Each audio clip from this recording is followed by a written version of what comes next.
I'm the most annoying guy on set because I'm saying, excuse me, you do realize that this should be happening and they wouldn't do that, and you haven't read this, then that means this would be impossible. And everyone's just going, Henry, just shut up and do the thing. And I'm like, I don't want to do the thing because he wouldn't do it this way, and he can't. Let me ask you guys something. Are you excited for Witcher Season 4?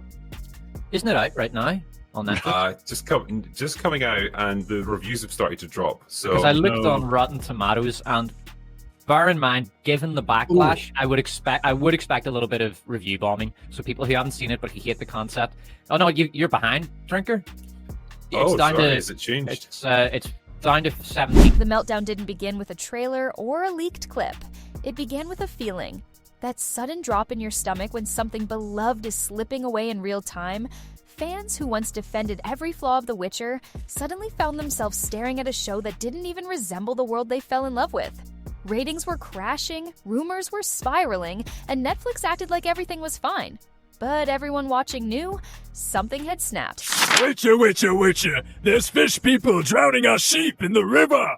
Sounds like drowners. Gonna need spicy mayo. Okay. Oil my blade. Witcher magic for every occasion. Killing monsters is what I do. Okay, can you hurry? Witcher! A vampire ate my mom! A Dracula. Needs garlic butter. South Park didn't just poke fun, it detonated the entire conversation.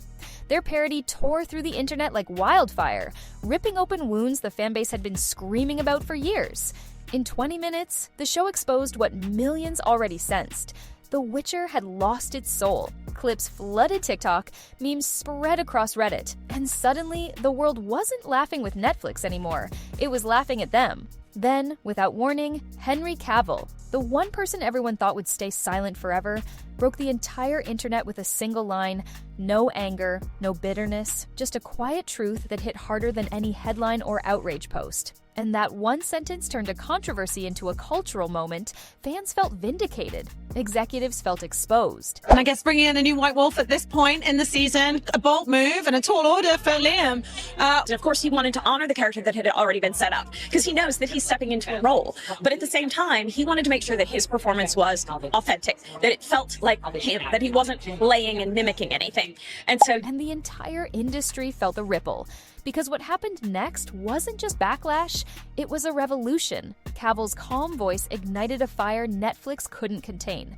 South Park's parody wasn't the punchline, it was the match. And now, as the truth spills into the open, The Witcher's downfall is no longer a rumor or a meme. It's a lesson Hollywood never expected to learn, delivered by the one man who refused to betray the story that made him a legend.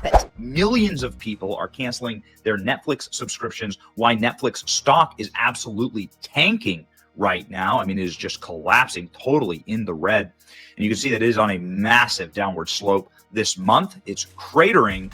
Why is that happening? The moment Liam Hemsworth appeared on screen, the mood shifted instantly. Fans weren't just comparing performances, they were comparing entire worlds. The Witcher that once felt alive under Cavill now felt strangely hollow, disconnected, and rushed. And before the episode even ended, social media erupted. Rotten Tomatoes delivered the first blow when Season 4 crashed to its lowest score in franchise history. Fans called it unwatchable, critics called it confused, and longtime viewers said it felt like Geralt from Wish. Even review bombing couldn't fully explain the collapse. The disappointment was real and widespread. Behind the scenes, insiders whispered that Liam tried his best, but walked into a storm he couldn't control. Cavill's legacy loomed over every frame, every line, every fight scene. It wasn't just a recast, it was a shift in the show's identity, and fans could feel the fracture instantly.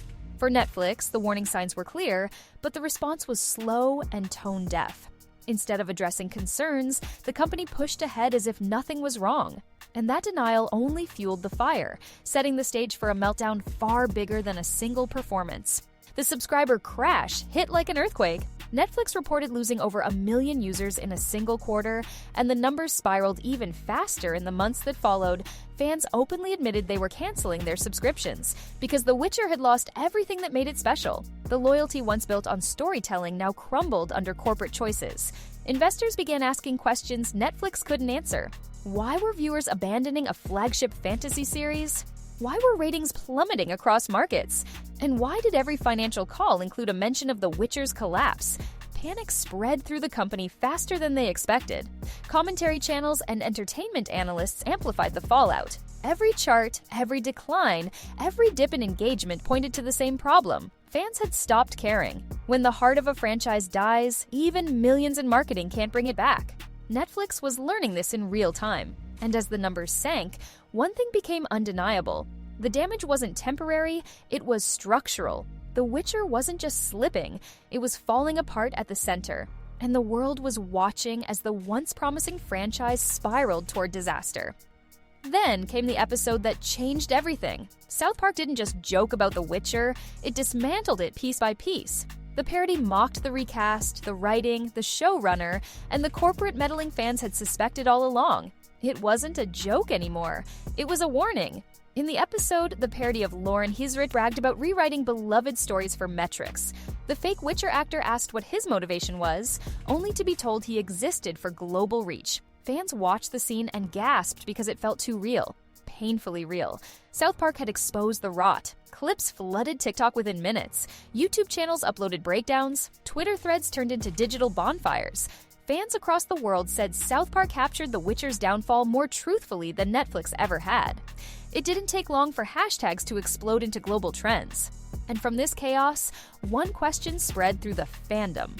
If a parody could diagnose the franchise better than its creators, what did that say about the show's future? The answer wasn't comforting. It was a spark that ignited a much bigger storm. Henry Cavill stayed silent longer than anyone expected. Fans begged for a statement, a hint, a clue, anything. But Cavill waited, watching the meltdown from a distance, and when he finally spoke, he didn't raise his voice. He didn't fire shots. He delivered a single sentence that hit harder than 1,000 tweets. Sometimes truth comes from parody. That was it. No anger, no drama, just truth wrapped in calm clarity, but the world exploded around it. Fans interpreted it as a direct message to Netflix, to the showrunners, and to everyone who doubted his commitment. Suddenly, the internet felt like it had evidence within hours. The quote spread across Reddit, Discord, TikTok, and YouTube. Commentators called it Cavill's quiet mic drop, while fans labeled it the moment the debate ended. After months of chaos, one line became the rallying cry millions were waiting for, and behind the scenes, rumors swirled about a private confrontation between Cavill and the production team. People whispered about tense meetings, heated moments, and truths finally spoken aloud. Whether the details were real or exaggerated didn't matter. The narrative was set, Cavill had spoken, and the industry heard it. Whispers of the private meeting spread like wildfire. Insiders claimed Cavill met with Lauren Hisrich and key executives in a closed-door room at Netflix's London office. No cameras, no PR team, just raw tension between the man who carried the franchise and the people who reshaped it. And the details only made fans more convinced he was right. According to leaked accounts, Cavill began with a calm but devastating question. Why did you lose faith in the story? The room fell silent. Executives shifted uncomfortably. Lauren defended the creative direction, but Cavill wasn't asking for excuses. He was asking why the soul of the franchise had been abandoned, and that question cut deeper than anything he could have shouted. Insiders said Cavill told them, "You didn't broaden the audience, you lost the one that mattered." The quote hit fandom like a shockwave. It echoed everything viewers had been screaming for years. It confirmed every frustration, every theory, every fear about how The Witcher had drifted away from what made it powerful. By the time rumors reached the internet, the legend had already formed. Fans called it the Cavill Reckoning, commentary channels dissected every alleged detail, and Reddit threads turned into battlegrounds of speculation. Whether every word was true or not didn't matter anymore. The fandom believed Cavill, not Netflix. Once rumors of Cavill's confrontation hit the internet, the reaction was instant and volcanic. Fans who had been quietly frustrated suddenly erupted, calling out every creative decision that pushed the show off course. Old interviews of Lauren admitting the writers didn't respect the books resurfaced everywhere. It wasn't criticism anymore. It was a coordinated backlash. Hashtags like #FireLauren and #SaveTheWitcher dominated social platforms for days. Reddit threads filled with thousands of comments detailing every mistake, every rewrite, every ignored piece of lore fans felt betrayed, and that betrayal transformed into collective outrage. Even casual viewers joined the storm. Entertainment journalists who once defended the production began to backtrack. Articles shifted from praising bold creative choices to questioning leadership, direction, and vision. When the media flips sides, you know a crisis has evolved into something unavoidable. This wasn't a fan tantrum. It was a cultural protest. And for the first time since the controversy began, people understood the core issue. Cavill wasn't being difficult. He was being protective. He fought for the story while others fought for metrics. And that realization reshaped the entire narrative. Turning Lauren into the villain and Cavill into the guardian of the lore inside Netflix, panic spread faster than any online outrage ever could. Executives who once brushed off fan concerns suddenly demanded explanations. Why was viewership crashing? Why was the Witcher brand collapsing? And why were investors calling non-stop about a meme-driven rebellion?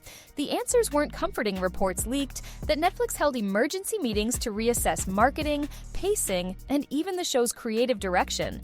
The PR team attempted to push out soft statements about new vision and creative transition, but fans saw through it instantly. Every post was drowned in replies demanding accountability. Worse, viewership projections for Season 4 plummeted after the South Park parody aired. Some insiders quietly admitted Netflix considered delaying the release to make script adjustments. Others mentioned reshoots, tone changes, and revised character arcs. Every fix felt too little, too late. The trust had already shattered. And as all of this unfolded, Netflix reportedly told Lauren to stay out of the spotlight. No interviews, no statements, no defense. Silence was meant to calm the storm, but instead it fueled suspicion.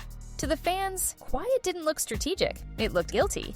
And now, Netflix was fighting a battle they never expected to lose. While Netflix scrambled, Cavill didn't post a single fiery statement. He didn't clap back, he didn't argue.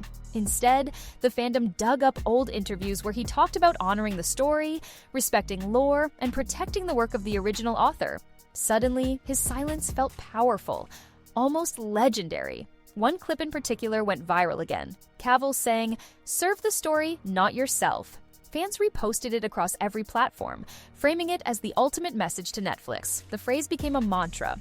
Commentary channels called it the Cavill Code, a symbol of integrity in an industry full of shortcuts. Side-by-side comparisons of Cavill's Geralt and Liam's promotional shots flooded social media. Fans weren't mocking Liam. They were mourning what was lost. Cavill represented authenticity, passion, and respect for the universe. Without him, the world of The Witcher felt empty, like a body with no heartbeat. Even people outside the fandom were drawn to the story. They saw Cavill walk away from a major role because the creative team ignored the lore. They saw a man standing by his principles, even when Hollywood pushed back. Overnight, Cavill evolved from actor to icon, the rare figure who chose truth over opportunity. Months later, the saga took a cinematic twist. South Park won an Emmy for the very episode that roasted Netflix's Witcher. During the acceptance speech, Trey Parker joked, "We didn't mean to start a revolution, we just wrote what everyone was thinking." The crowd laughed, but the internet didn't. Fans nodded. The parody episode became more than comedy. It became documentation of a franchise's downfall. Critics analyzed it. Journalists referenced it. Fans treated it as the turning point where the world finally understood what went wrong.